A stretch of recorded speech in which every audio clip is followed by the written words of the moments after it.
We don't know if we have our figures correct, but we can correct us if we're wrong. We were told that last year that the FIRS was able to meet a target of close to 4 trillion naira. Nigeria's budget was, closer to 5 trillion last year than this year. But if the FIRS is collecting 4 trillion naira of that, where exactly is the rest of the money going? Because as from last year's budget, if we're to look at last year's budget, we were still depending heavily on oil. That was what was, at least that was what was seen in the budget proposal. Okay. Let's assume they were collecting close to 4 trillion. There is a cost of collection that you have, which is granted to the FIRS. So that amount is deducted in order to manage and run the entity, the FIRS. The balance is sent to the Federation account and is shared across all 3 tiers of government.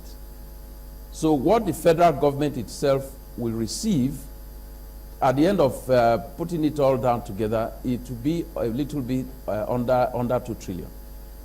And that's just the reality. So you now add what you have from the oil source. It gives you the figure that you have to run the federal government's own side of the budget.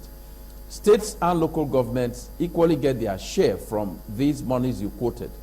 It wasn't up to 4 trillion, but whatever it is, states and local government get their own share, which they utilize for their the administration of their own jurisdictions. Okay, if let's look at the 2015 budget and the parameters that have been put out there. In the budget you put forth, the current expenditure obviously is larger than the capital expenditure. So what happened to the capital projects that have been going on and are still already proposed for 2015? Yes, you are correct. The recurrent spending at about 2.6 trillion is obviously much higher than what we would have liked to see. Let me explain to you that within recurrent, as currently defined in our own fiscal arrangement, you have debt service, which is about 943 billion. You also have personnel cost, which is, we've spoken about in different forums, about 1.83 trillion of personnel cost. And then you have a little bit for overhead, about 199 billion. And then for transfers, which you give to the National Assembly, the amount you give to INEC, the amount you give to NDDC and to UBEC and so on. The equivalent, the total for those ones about 411. So you put it all together and you get the figure you are getting. Capital, unfortunately, is affected heavily by this reduced benchmark assumption, price, production, and so on. Capital is getting only about 633 billion. And this is one thing we've preached over and over and over again, that we need to check the recurrent spending. We need to check the growth of the wage bill. We need to check other items within that area in order to ensure that you have enough for capital. Ongoing projects, like you asked, we are focusing our attention, the little that is available for next year, is being focused primarily to complete ongoing projects and also to make sure you have enough for security, the sector, and some of the other critical growth promoting sectors. You heard the Minister of Finance and myself during the public presentation of the budget, where we made it clear that many of the MDAs will get very little or no capital, because if you take Ministry of Finance ourselves, we made sure, we did not prioritize ourselves to give us any significant amount of capital, for the simple reason that our job is mostly providing service. And we also have appealed to our colleagues from the other MDAs to also bear with us so that the available amount is directed at those areas that will promote growth and development as much as possible within the economy in 2015. But we are sure that by the time we transition, we call this budget a budget of transition. We are transitioning the economy away from oil to a post-oil economy, given the rebased structure of the economy. Well, just Mr. Okogu, the issue of cutting down on recurrent expenditure, I mean, have you thought about liaising with the Revenue Allocation Agency in order to probably reduce the amount of emoluments that come to the public office holders so that nobody loses their jobs, but then the cost of maintaining the government is reduced? You are correct, in the issue in terms of cost of governance. Again, it's something we have spoken about over and over again in the past. And I must say to you that we have taken steps in that regard. There is a group called Administrative Capital. Yes, it's capital, but it does not build roads. For example, you may have computers, you may have buildings, and similar type of expenditure that you may wish to renew. We have made sure that in this budget, we're saving about 82 billion from cutting out proposals by MDAs towards spending in those types of areas. And I think it's the sort of thing that you do when you are in a situation of trying to save resources.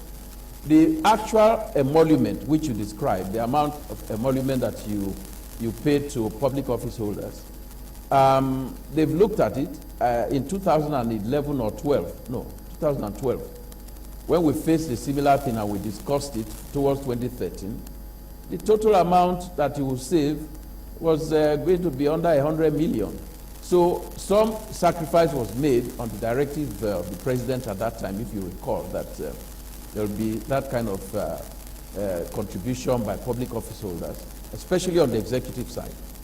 And those things are being done.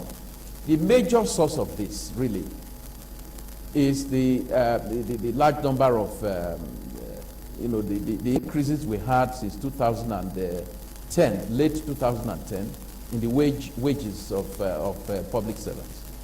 Now, the second thing government has done is to cut out some of the travels for training, international, and so on, in order to concentrate such resources into training people within the geographical confines of Nigeria.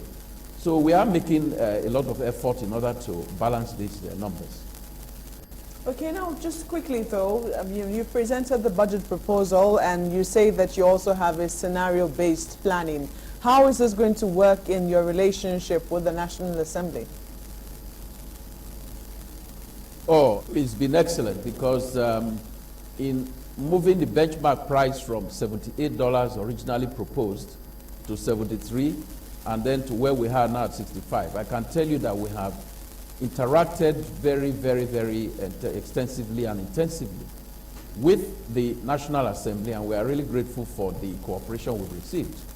We've sat with them, we've looked at the numbers, we've mentioned to them the importance of bringing this thing to a manageable level. And all of us have agreed that the interest of Nigeria should be paramount, which has led us to have a fairly strong and good working relationship with respect to issues to do with the budget. And in this one, it transcends political affiliation. This is Nigeria. This is something that's got to be done by everybody. And we're taking it very seriously on all sides.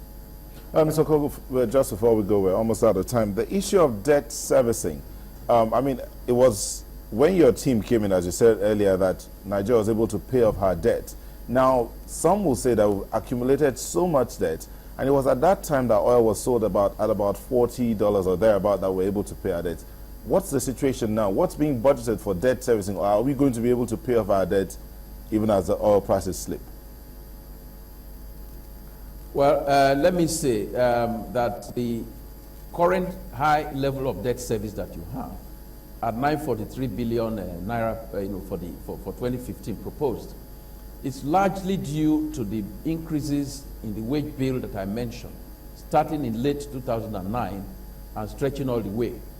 I keep giving these numbers. In 2009, you were having a federal government wage bill of 857 billion naira. Today it's 1.73 trillion, and next year 1.83. So when you look at that, you can see why we got into this situation of having to borrow in the last few years so much in order to plug the deficit, arising primarily from this jacking up of the wage bill. But I do believe that this will be streamlined through the restructuring of the institutions of government, which has been on ground for the last 2 years. All right, thank you so much. We've been speaking with the Director General of the Budget Office, Mr. Bright Okogu. We're looking at the 2015 budget and its parameters. Thank you for speaking with us. Sunrise Daily will continue in a moment. Please stay with us.